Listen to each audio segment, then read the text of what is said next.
Waylon Arnold Jennings was an American singer, songwriter, musician and actor. Jennings began playing guitar at 8 and began performing at 12 on KVOW radio. His first band was the Texas Longhorns. Jennings worked as a DJ on KVOW, KDAV, KYTI, and KLLL. In 1958, Buddy Holly arranged Jennings's first recording session, of a ʻweɪlən Jole Blon and a ʻweɪlən when Sun stops Holly hired him to play bass. In Clear Lake, Iowa, Jennings gave up his seat on the ill-fated flight that killed Holly and others to J.P. Richardson, who was suffering from a cold. The day of the flight was later known as the day the music died. Jennings then worked as a DJ in Coolidge, Arizona, and Phoenix. He formed a rockabilly club band, the Waylors. He recorded for independent label Trend Records and A&M Records, before succeeding with RCA Victor after achieving creative control. During the 1970s, Jennings joined the outlaw movement. He released critically acclaimed albums Lonesome, On Rye and Mean and Honky Tonk Heroes, followed by hit albums Dreaming My Dreams and Are You Ready for the Country? In 1976 he released the album Wanted. The Outlaws with Willie Nelson, Tom Palglazer, and Jesse Coulter, the first platinum country music album. That success was followed by ʻweɪlən, and the hit song ʻweɪlən Back, Texas. By the early 1980s, Jennings was struggling with a cocaine addiction, which he quit in 1984.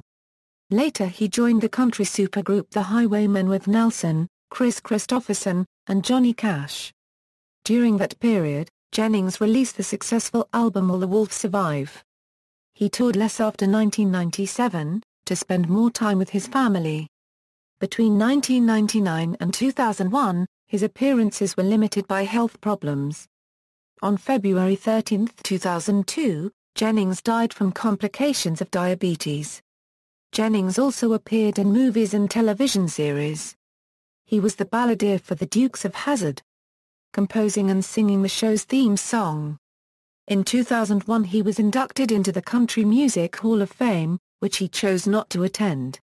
In 2007 he was posthumously awarded the Cliffy Stone Pioneer Award by the Academy of Country Music.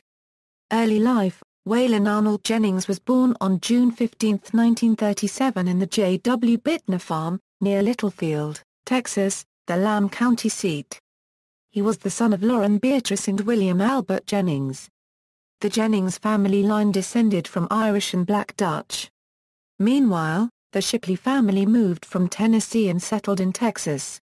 The Shipley line descended from Cherokee and Comanche families. The name on his birth certificate was Wayland, meaning land by the highway. His name was changed after a Baptist preacher visited Jennings's parents and congratulated his mother for naming him after the Wayland Baptist University in Plainview, Texas. Lauren Jennings, who had been unaware of the college, changed the spelling to Waylon. Jennings later expressed in his autobiography, I didn't like Waylon. It sounded corny and hillbilly, but it's been good to me, and I'm pretty well at peace with it right now. After working as a laborer on the Bittner farm, Jennings' father moved the family to Littlefield and established a produce. When Jennings was 8, his mother taught him to play guitar with the tune 30 Pieces of Silver. Jennings used to practice with his relatives' guitars, until his mother bought him a used Stella, and later ordered a Harmony Patrician. Early influences were Bob Wills, Floyd Tillman, Ernest Tubb, Hank Williams, Carl Smith and Elvis Presley. Beginning at family gatherings, Jennings advanced to perform at the Youth Center, followed by appearances at the local Jaycees and Lions Club. He won a talent show at Channel 13, in Lubbock, Texas, singing Hey Joe. He later made frequent performances at the Palace Theater in Littlefield, during local talent night. Music career: beginnings in music. The 12-year-old Jennings auditioned for a spot on KVOW in Littlefield, Texas. Owner J.B. McShane, along with Emil Macker, recorded Jennings's performance. McShane liked his style and hired him for a weekly 30-minute program. Following this successful introduction, Jennings formed his own band. He asked Macca to play bass for him, and gathered other friends and acquaintances to form the Texas Longhorns. The style of the band, a mixture of country and western and bluegrass, was often not well received. At age 16, after several disciplinary infractions, 10th grader Jennings was convinced to drop out of high school by the superintendent. Upon leaving school, he worked for his father in the produce store, also taking temporary jobs. Jennings felt that music, his favorite activity, would turn into his career. The next year, Jennings and the Texas Longhorns recorded a demo of the songs ʻweɪlən Stranger in My Home ʻweɪlən and ʻweɪlən There'll Be a New Day ʻweɪlən at KFYO Radio in Lubbock, Texas. Meanwhile, he drove a truck for the Thomas Land Lumber Company, and a cement truck for the Roberts Lumber Company. Tired of the owner, and after a minor driving accident, Jennings quit. He and other local musicians perform at country station KDAV. During this time, he met Buddy Holly at a Lubbock restaurant. He and Holly became friends, often meeting during local shows. Jennings also attended Holly's performances on KDAV's Sunday Party. In addition to performing on air for KVOW, Jennings started to work as a DJ in 1956, and moved to Lubbock. His program ran for 6 hours, from 4 in the afternoon to 10 in the evening. Jennings played 2 hours of country classics, 2 of current country and 2 of mixed recordings. During those final 2 hours, Jennings played artists such as Chuck Berry and Little Richard. The owner reprimanded him each time he aired the recordings, and when he then played 2 Richard records in a row, the owner fired him. During his time at KVOW, Jennings was visited by DJ Sky Corbin, who worked at KLVT in Loveland, Texas.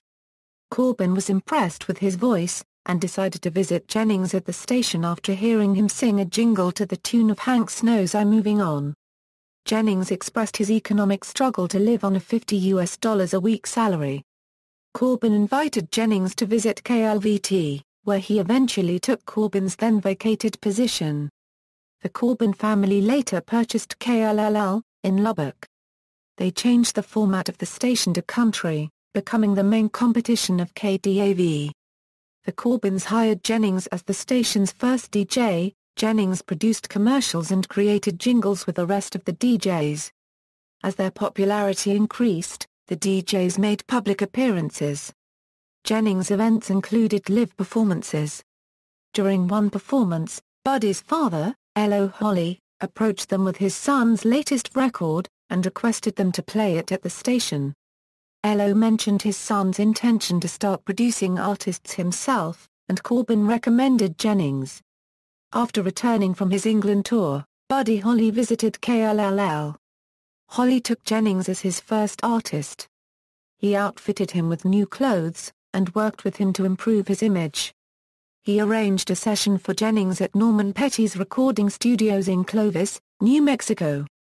On September 10, Jennings recorded the songs ʻweɪlən Jole Blon ʻweɪlən and ʻweɪlən When Sin Stops ʻweɪlən with Holly and Tommy Allsop on guitars with saxophonist King Curtis.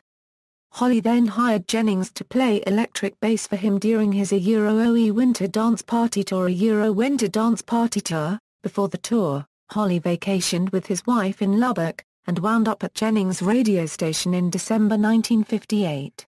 Jennings and Sky Corbin performed the hand claps to Holly's tune You're the One. Jennings and Holly soon left for New York City, arriving on January 15, 1959. Jennings stayed at Holly's apartment by Washington Square Park, on the days prior to a meeting scheduled on the headquarters of the General Artists Corporation, that organized the tour. They later took a train to Chicago to join the band. The tour began in Milwaukee, Wisconsin, on January 23, 1959. The amount of travel created logistical problems. The distance between venues had not been considered when scheduling each performance. Adding to the disarray, the tour buses were not equipped for the weather and twice broke down. After a show in Clear Lake, Iowa, Buddy Holly chartered a plane for himself, Jennings and Allsop to avoid the long bus trip to Fargo, North Dakota. Jennings gave up his seat to J.P. Richardson, who was suffering from the flu and complaining about how uncomfortable the bus was for a man of his size. Holly jokingly told Jennings, "Oi, I hope your old bus freezes up." Jennings replied, "Oi, well, I hope your old plane crashes." During the early morning hours of February 3, 1959, later known as the day the music died, the charter crashed outside Clear Lake, killing all on board. Jennings' family heard on the radio that Buddy Holly and his band had been killed. After calling his family, Jennings called Sky Corbin at KLLL from Fargo to say that he was alive. The General Artists Corporation promised to pay a first-class ticket for Jennings and the band to assist Holly's funeral in Lubbock, in exchange for them playing that night in Muirhead, Minnesota. After the first show, they were initially denied their payment by the venue, but after Jennings' persistence, they were paid. The flights were never paid, and Jennings and Alsop continued the tour for 2 more weeks, featuring Jennings as the lead singer. They were paid less than half of the original agreed salary, and upon returning to New York, Jennings put Holly's guitar and amplifier in a locker in Grand Central Station and mailed the keys to Maria Elena Holly. Then, he returned to Lubbock. Jennings later admitted that he felt responsibility for the crash. Jole Blon was released on Brunswick in March 1959 with limited success. Now unemployed, he returned to KLLL. Still affected by the death of Holly, his performance at the station worsened. He left the station after he was denied a raise, and later worked briefly for the competition, KDAV. Phoenix and the Nashville Sound. Due to Maxine's father's illness, Jennings had to shuttle between Arizona and Texas. While his family lived back in Littlefield, Jennings found a job briefly at KOYL in Odessa, Texas. He moved with his family to Coolidge, Arizona, where his wife's sister lived. He found a job performing at the Galloping Goose Bar, where he was heard by Earl Perrin, who offered him a spot on KCKY. Jennings also played during the intermission on drive-in theaters and on bars. After a successful performance at the Cross Keys Club in Phoenix, Arizona, he was approached by contractors who were building a club for Jimmy D. Musial, called JD's. Musial employed Jennings as his main artist and designed the club around his act.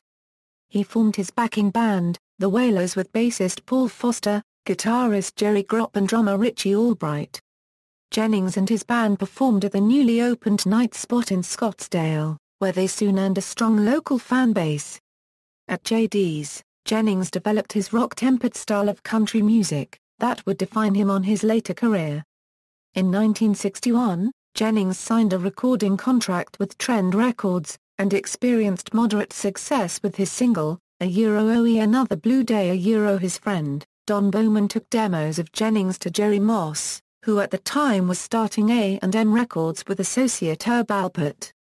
On July 9, 1963, Jennings signed a contract with A&M that granted him 5% of record sales. At A&M he recorded Love Denied backed with Rave On, and 4 Strong Winds backed with Just to Satisfy You. He followed up by recording demos of The 12th of Never, Kisses Sweeter Than Wine, and Don't Think Twice, It's Alright. And also produced the single Sing the Girls a Song, Bill, backed with The Race Is On. The singles were released between April and October 1964. His records had little success, because A&M's main releases were folk music rather than country. He had a few hits on local radio in Phoenix, with ʻOi 4 Strong Winds and ʻOi Just to Satisfy Our Euro.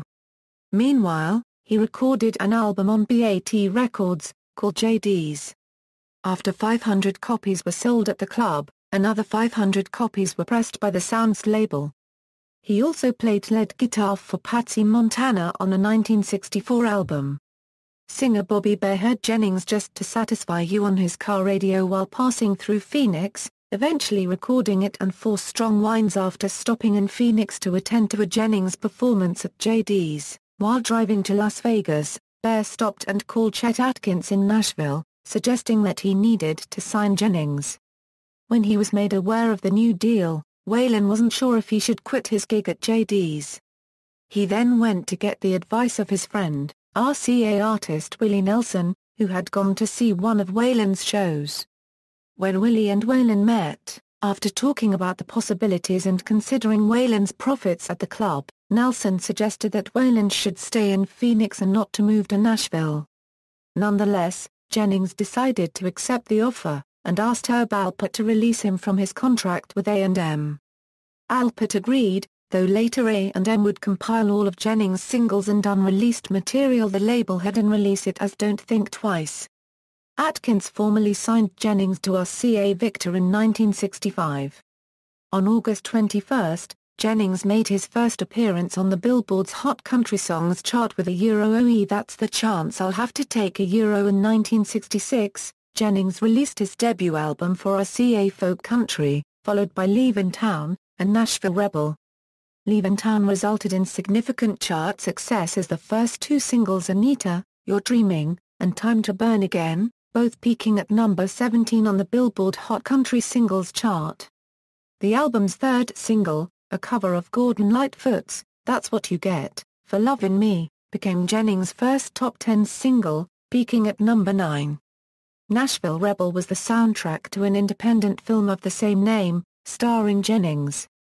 The single Green River charted on Billboard Country Singles at number 11. In 1967 Jennings released a hit single, a ʻweɪlən Just to Satisfy You. During an interview, Jennings remarked that the song was a ʻweɪlən pretty good example of the influence of his work with Buddy Holly and rockabilly music. Jennings produced mid-chart albums that sold well, including Just to Satisfy You, that included the same-named hit single of 1967. Jennings' singles enjoyed success. The Chokin' Kind peaked at number 8 on Billboard's Hot Country Singles in 1967, while Only Daddy That'll Walk the Line hit number 2 the following year. In 1969, his collaboration with the Kimberlys on the single MacArthur Park earned a Grammy Award for Best Country Performance by a Duo or Group. His single Brown-Eyed Handsome Man reached number 3 at the Hot Country Singles chart by the end of the year. During this time, Jennings rented an apartment in Nashville with singer Johnny Cash. Jennings and Cash were both managed by Lucky Moeller's booking agency Moeller Talent, Incorporated. The tours organized by the agency were unproductive, with the artists being booked to venues located far from each other in close dates. After paying for the accommodation and travel expenditures, Jennings' profits were reduced, with him frequently requesting advances from the agency or RCA Records to play the next venue. While playing 300 days on the road, Jennings' debt increased along with his consumption of amphetamines, as he believed himself to be trapped on the circuit. In 1972 Jennings released Ladies Love Outlaws. The single that headlined the album became a hit for Jennings, and was his first approach to outlaw country. Jennings was accustomed to performing and recording with his own band, the Waylors, a practice that was not encouraged by powerful Nashville producers. Over time, however, Jennings felt limited by the Nashville sound's lack of artistic freedom. The music style publicized as a ʻweɪlən countrypolitan was characterized by orchestral arrangements, and the absence of traditional country music instruments. The producers did not let Jennings play his own guitar or select material to record. Outlaw Country. In an interview, Jennings recalled the restrictions of the Nashville establishment, a ʻweɪlən they wouldn't let you do anything.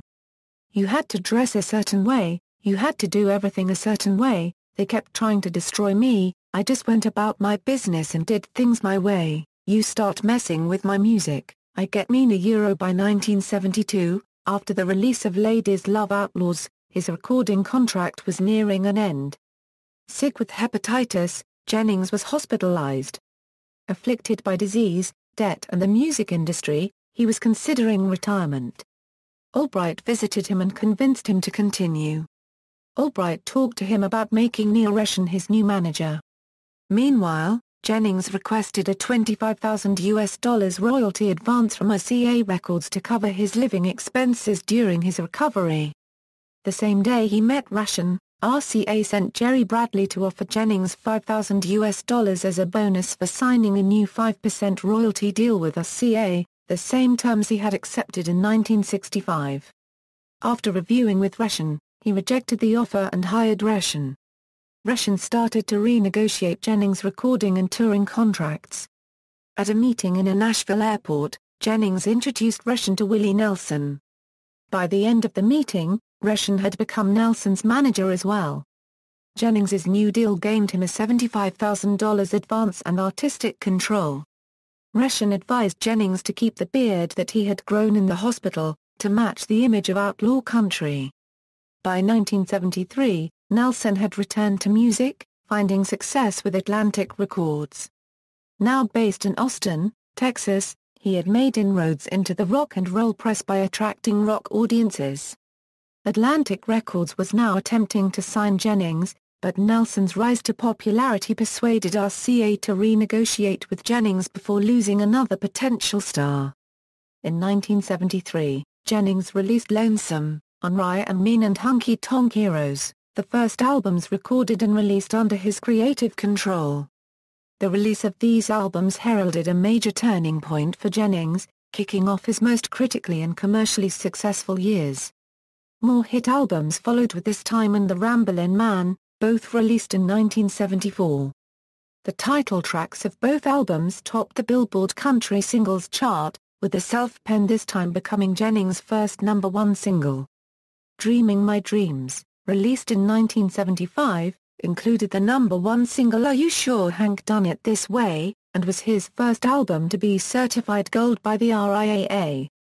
It was also the first of his next 6 consecutive, solo studio albums to be certified gold or higher. In 1976, Jennings released Are You Ready for the Country? Jennings wanted the record to be produced by Los Angeles producer Ken Mansfield. Although RCA denied the request, Jennings and the Waylors went to Los Angeles and recorded with Mansfield at his expense. After a month, Jennings presented the master tape to Chet Atkins, who decided to release it. The album hit #1 on Billboard's country albums 3 times the same year, topping the charts for 10 weeks. It was named Country Album of the Year in 1976 by Record World magazine and it was certified gold by the RIAA. In 1976 Jennings released the album Wanted. The Outlaws, recorded with Willie Nelson, Tom Palglazer, and Jesse Coulter for RCA. The album was the first country music album certified platinum. The following year, RCA issued ʻweɪlən, an album that produced a hit duet with Nelson, ʻweɪlən Back, Texas The album ʻweɪlən and Willie followed in 1978, producing the hit single ʻweɪlən Mamas Don't Let Your Babies Grow Up to Be Cowboys Jennings released I've Always Been Crazy, also in 1978. The same year, at the peak of his success, Jennings began to feel limited by the outlaw movement. Jennings referred to the over-exploitation of the image in the song Don't You Think This Outlaw Bit Has Done Got Out of Hand? Claiming that the movement had become a self-fulfilling prophecy. In 1979 he released Greatest Hits, which was certified gold the same year, and quintuple platinum in 2002. Also in 1979, Jennings joined the cast of the CBS series The Dukes of Hazzard as the balladeer, the narrator. The only episode to feature him in person was Welcome, Waylon Jennings, during the 7th season. Jennings played himself, presented as an old friend of the Duke family. For the show, he also wrote and sang the theme song Good Old Boys, which became the biggest hit of his career. Released as a single in promotion with the show, it became Jennings' 12th single to reach #1 on the Billboard Country Singles chart. It was also a crossover hit, peaking at 21 on the Billboard Hot 100. Later years, in the mid-1980s, Johnny Cash, Chris Christopherson, Nelson, and Jennings formed a successful group called the Highwaymen. Aside from his work with the Highwaymen, Jennings released a gold album WWI with Willie Nelson. In 1985 Jennings joined with USA for Africa to record We Are the World, but he left the studio because of a dispute over the song's lyrics that were to be sung in Swahili. Ironically, after Jennings left the session, the idea was dropped at the prompting of Stevie Wonder, who pointed out that Ethiopians did not speak Swahili. By this time, his sales had decreased. After the release of Sweet Mother Texas, Jennings signed with Music Corporation of America. The debut release with the label Will the Wolf Survive peaked at #1 in Billboard's country albums in 1986. Jennings's initial success tailed off, and in 1990 he signed with Epic Records. His first release, The Eagle, became his final top 10 album. Also in 1985, he made a cameo appearance in the live-action children's film Sesame Street Presents, Follow That Bird. In the movie, he plays a turkey farm truck driver that gives Big Bird a lift. He also sings one of the film's songs, entitled Ain't No Road Too Long.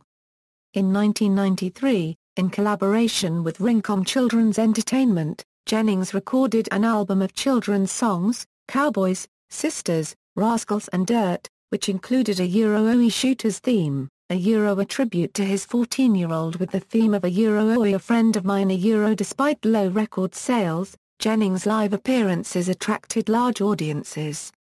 In 1997, after the Lollapalooza tour, he decreased his tour schedule and became centered on his family. In 1998, Jennings teamed up with Bear, Jerry Reed, and Mel Tillis to form the Old Dogs. The group recorded a double album of songs by Shel Silverstein. In mid-1999, Jennings assembled what he referred to as his hand-picked dream team and formed Waylon and the Waymore Blues Band. Consisting primarily of former Waylors, the 13-member group performed concerts from 1999 to 2001. In January 2000, Jennings recorded what would become his final album at Nashville's historic Ryman Auditorium, Never Say Die, Live. Music style and image. Jennings' music was characterized by his powerful singing voice, noted by his raw-edged quality, as well as his phrasing and texture. He was also recognized for his spanky twang guitar style. To create his sound, he used a mixture of thumb and fingers during the rhythmic parts, while using picks for the lead runs. He combined hammer-on and pull-off riffs, with eventual upper fret double stops and modulation effects. Jennings played a 1953 Fender Telecaster, a used guitar that was a gift from the Waylors. Jennings's bandmates adorned his guitar with a distinctive leather cover that featured a black background with a white floral work. Jennings further customized it by filing down the frets to lower the strings on the neck to obtain the slapping sound. Among his other guitars, Jennings used a 1950 Fender Broadcaster from the mid-1970s, until he gave it to guitarist Reggie Young in 1993. The leather covers of his guitars were carved by leather artist Terry Langford. His signature image was characterized by his long hair and beard, as well as his black hat and the black leather vest he wore during his appearances. Personal life. In 1997, he stopped touring to be close to his family. To set an example about the importance of education to his son Waylon Albright, Jennings earned a GED at age 52. Addiction and recovery. Jennings started to consume amphetamines while he lived with Johnny Cash during the mid-1960s. Jennings later stated, pills were the artificial energy on which Nashville ran around the clock. In 1977, Jennings was arrested by federal agents for conspiracy and possession of cocaine with intent to distribute. A private courier warned the Drug Enforcement Administration about the package sent to Jennings by a New York colleague that contained 27 grams of cocaine. The DEA and the police searched Jennings's recording studio. They found no evidence, because while they were waiting for a search warrant, Jennings disposed of the cocaine. The charges were later dropped and Jennings was released. The episode was recounted in Jennings's song Don't You Think This Outlaw Bit's Done Got Outta Hand? During the early 1980s, his cocaine addiction intensified. Jennings claimed to have spent $1,500 daily to satisfy his addiction, draining his personal finances and leaving him bankrupt with debt of up to $2.5 million. Though he insisted on repaying the debt and did additional tours to earn the funds, his work became less focused and his tours deteriorated.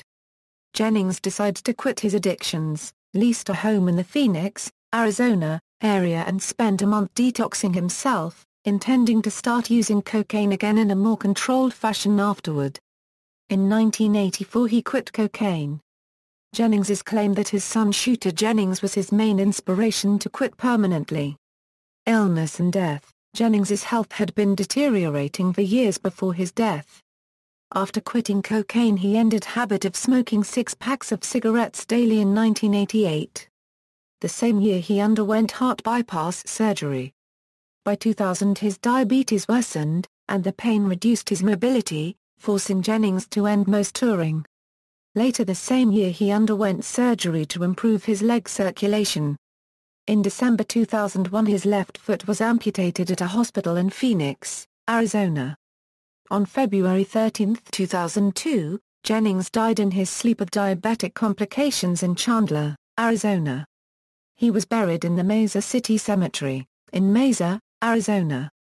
At the funeral ceremony, on February 15, Jesse Coulter sang "O Storms Never Last" for the attendees, who included Jennings's close friends and fellow musicians. Recognition. Between 1966 and 1995, 54 Jennings albums charted, with 11 reaching number 1. Meanwhile, between 1965 and 1991, 96 singles charted, with 16 number 1s. In October 2001, Jennings was inducted into the Country Music Hall of Fame. In one final act of defiance, he did not attend the ceremony and opted instead to send son Buddy Dean Jennings. On July 6, 2006, Jennings was inducted to Hollywood's Rock Wall in Hollywood, California. On June 20, 2007, Jennings was posthumously awarded the Cliffy Stone Pioneer Award by the Academy of Country Music. Legacy. Jennings's music had a major influence on several traditionalist and alternative country artists, including Hank Williams Jr., the Marshall Tucker Band, Travis Tritt, Steve Earle, Jamie Johnson, John Anderson, his son, Shooter Jennings, and Hank Williams III. In 2008, his first posthumous album, "Waylon Forever," was released. The album consisted of songs recorded with his son Shooter when he was 16. In 2012, Waylon, the Music Inside a 3-volume project, consisting in covers of Jennings's songs by different artists, was released. The same year, it was announced for September the release of "Goin' Down Rock in the Last Recordings," a set of 12 songs recorded by Jennings and bassist Robbie Turner before his death in 2002. Jennings's family was reluctant to release any new material because they did not feel comfortable at the time. The songs only featured Jennings and Turner on the bass, while further accompaniment would be added later. 10 years after, Turner completed the recordings with the help of former Waylors. The Jennings family approved the release despite the launch of a new business focused on his estate. Shooter Jennings arranged deals for a clothing line, while also launching a renewed website, and started talks with different producers about the making of a biopic. The Waylon Jennings, a Canadian music group founded in 2002, is a pun on the name Waylon Jennings. Discography. Awards, see also. Jerry Bo Coleman, Outlaw Country, Academy of Country Music, List of country musicians, Country Music Association, List of best-selling music artists, inductees of the Country Music Hall of Fame, references. Bibliography, Ambon, Ellis. Buddy Holly, Biography. St. Martin's Griffin. ISBN A978-1-466-86856-4, Ashby, Leroy. With Amusement for All, A History of American Popular Culture Since 1830. University Press of Kentucky. ISBN A978-0-8131-2397-4, Burke, Carl.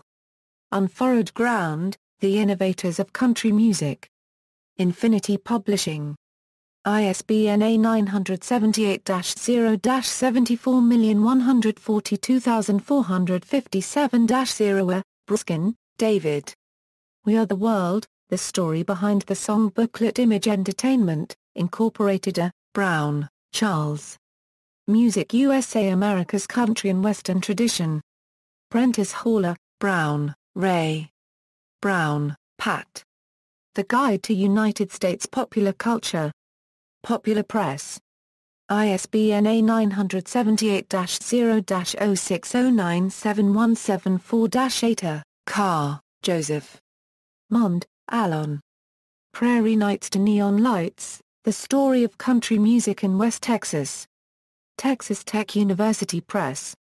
ISBN A978-0-89672-365-8. Ching, Barbara. Wrong's What I Do Best, Hard Country Music and Contemporary Culture. Oxford University Press. ISBN A978-0-19510835-4. Corbin, Sky. Waylon in Lubbock. Country Music Classics. Retrieved August 8, 2012. Kramer, Alfred. Musicians and Composers of the 20th Century Volume 2. Salem Press.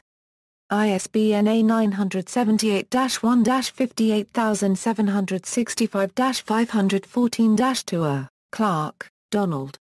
The Penguin Encyclopedia of Popular Music. Penguin Books. ISBN A978-0-14-051370-7. Everett, Rich. Falling Stars, Air Crashes That Filled Rock and Roll Heaven. Harbor House. ISBN A978-1-8917904-4. Everett, Rich. Falling Stars, Air Crashes That Filled Rock and Roll Heaven. Harbor House. ISBN A978-1-891799-04-4. ʻweɪlən, Stephen Thomas. Bogdanov, Vladimir. Woodstra Chris. All Music Guide to Country, The Definitive Guide to Country Music. ISBN A9780879307608. Fox, Pamela. Ching, Barbara. Old Roots, New Roots, The Cultural Politics of All Country Music. University of Michigan Press. ISBN A978-0-47205,053-6. George Warren, Holly. Romanowski, Patricia. Parrells, John. The Rolling Stone Encyclopedia of Rock and Roll. Fireside.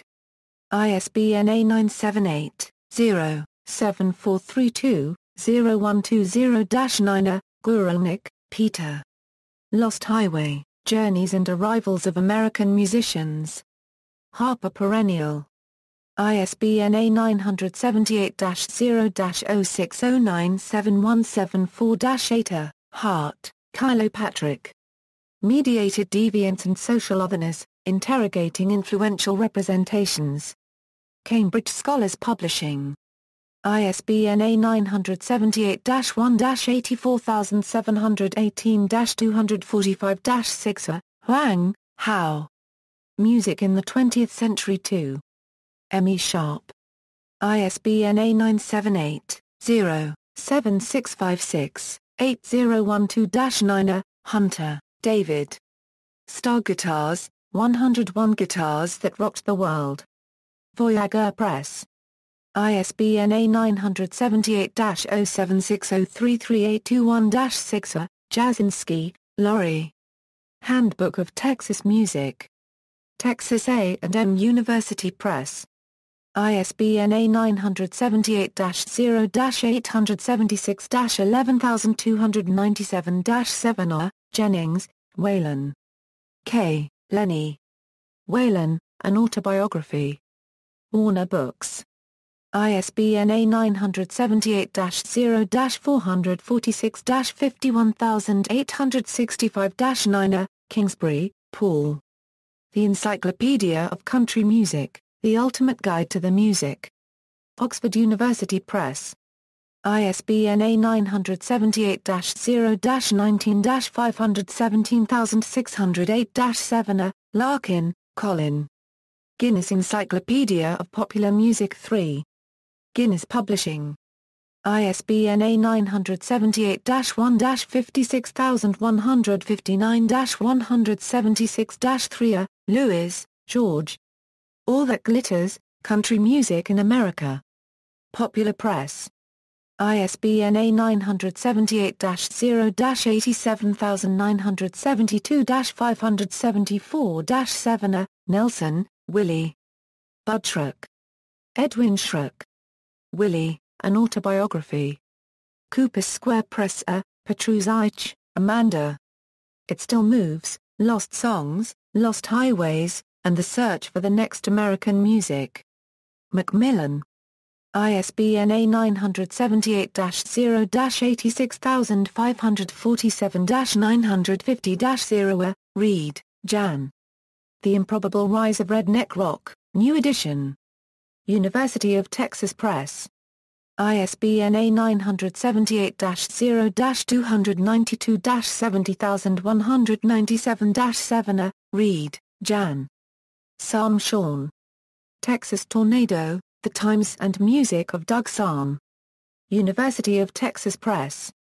ISBN A978-0-292-72196-8. Seal, Graham. Outlaw Heroes in Myth and History. Anthem Press.